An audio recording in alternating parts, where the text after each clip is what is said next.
कहते हैं कि जो सबसे छोटा बेटा होता है वो माँ का लाडला होता है, माँ का दुलारा होता है, माँ की आंख का तारा होता है। वो दूसरी बात है, माँ की नजर भेदभाव नहीं करती, मगर छोटे बेटे की बात ही कुछ और होती है। लेकिन कुरुक्षेत्र के लाडवा से एक ऐसी घटना सामने आई है जो कि माँ का सबसे दुलारा बेटा, सबसे छोटा बेटा आखिर कैसा हो सकता है, वही अपनी माँ का कातिल कैसे हो सकता है और कैसे वो अपनी माँ को मौत के घाट उतार सकता है, ये सब बयां कर रही है। ये घटना बहुत ही ज्यादा शर्मनाक है, दिल को पसीजने वाली है, दिल को दहलाने वाली है, दुख देने वाली है, गुस्सा दिलाने वाली है। घटना क्या है अब मैं आपको बताता हूं। नमस्कार, आप देख रहे हैं डिगी दहाड़, मैं हूं आपके साथ ओम पांडे। माँ का सबसे छोटा बेटा उसका दुलारा बेटा होता है और त्योहार की अगर बात करें तो त्योहार के दिन ये छोटे बेटे तो माँ के आंचल से चिपक कर रहते हैं कि खर्ची दे दो, खाना दे दो, ये दे दो, वो दे दो। मगर कैसा आपको लगेगा जब मैं आपको ये बताऊंगा कि त्योहार के ही दिन, दिवाली जैसे त्योहार के ही दिन सबसे छोटे बेटे ने अपनी माँ की हत्या कर दी अपने हाथों से, बेरहमी से, बहुत ही निर्दयी ढंग से। तो देखिए, कहानी है कुरुक्षेत्र की रहने वाली मुकेश की, जिसकी 25 साल पहले शादी हुई थी। कुरुक्षेत्र के लाडवा में वो रहती थी। अभी 4 महीने पहले उसका पति से तलाक हुआ था। शादी से उसे 2 बेटे थे। बड़ा बेटा कनाडा में पढ़ाई कर रहा है तो दूसरा बेटा अपनी बुआ सुमन के पास रहता था और बाद में वो अपनी 10वीं पास करने के बाद पिता के साथ आकर रहने लगा। वो 11वीं में फिलहाल पढ़ाई कर रहा था। अब माँ चूंकि अलग हो चुकी थी पिता से, वो अपने घर पर रहती थी ससुराल वालों से अलग। एक दिन होता क्या है, एक दिन बेटा अपनी माँ को दिवाली के समय किसी से गिफ्ट लेते हुए देखता है। हालांकि उससे पहले उसने अपनी माँ को कई लोगों से बात करते हुए देखा था फोन पर, और इसी से उसके मन में शक का बीज उत्पन्न होने लगा। वो अपनी माँ के चरित्र पर शक करने लगा।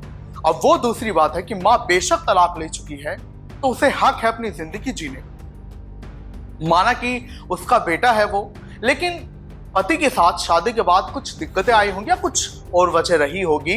वो उन दोनों मियाँ बीवी के बीच का मैटर था, तो वो पति पत्नी अलग हो गए।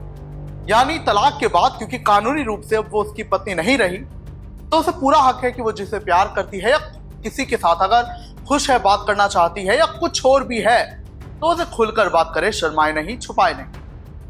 और वो उस महिला की मर्जी है, क्योंकि ये 21वीं सदी है। उसके बेटे को कोई हक नहीं था कि वो अपनी माँ के चरित्र पर शक करे, क्योंकि वो तो अलग हो चुकी थी उसके पिता से, वो तलाक ले चुकी थी। उसे पूरा हक था अपनी जिंदगी अपने तौर तरीके रखते हुए जीने का। लेकिन बेटा खैर नाबालिग था, 16 साल का था, क्या समझता, माँ के चरित्र पर शक करने लगा। और जब उसे दिवाली के दिन माँ को किसी से गिफ्ट लेते हुए देखा तो उसके सब्र की सीमा ना रही।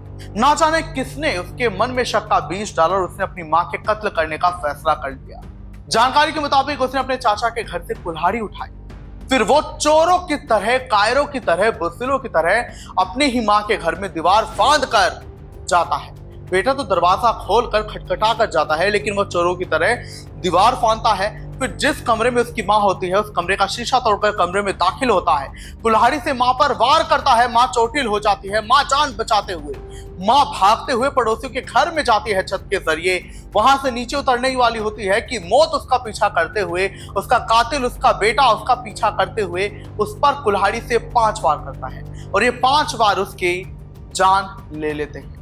वो वहीं लहूलुहान हालत में बेसुध होकर गिर जाती है और बाद में उसकी मौत हो जाती है। और जानकारी के मुताबिक आखिरी समय में उसे उसकी ससुराल की दहलीज जो है नहीं मिली, उसे ससुराल नहीं ले जाया गया। हालांकि उसका लाडवा के स्वर्गधाम में अंतिम संस्कार किया गया और उसका पति बेशक इस अंतिम संस्कार में शामिल हुआ। बेटा फिलहाल, कातिल बेटा अभी फरार है। मां के कत्ल के बाद से ही पुलिस लगातार मामले की जांच कर रही है। जानकारी के मुताबिक पोस्टमार्टम रिपोर्ट में खुलासा हुआ है कि महिला के सिर पर 2 बार और चेहरे पर 3 बार हुए, जिससे वो मौत के घाट उतर गई। क्या कुछ आप कहेंगे इस पूरी घटना पर? बेटा था, ना जाने कौन सा शक कर गया, किसने उसके मन में शक का बीज डाल दिया कि उसने अपनी माँ को ही मार डाला, जबकि महिला को पूरा हक था अपनी जिंदगी अपने तौर तरीकों के साथ जीने का। क्या कहेंगे आप इस घटना पर? हमें जरूर बताएं।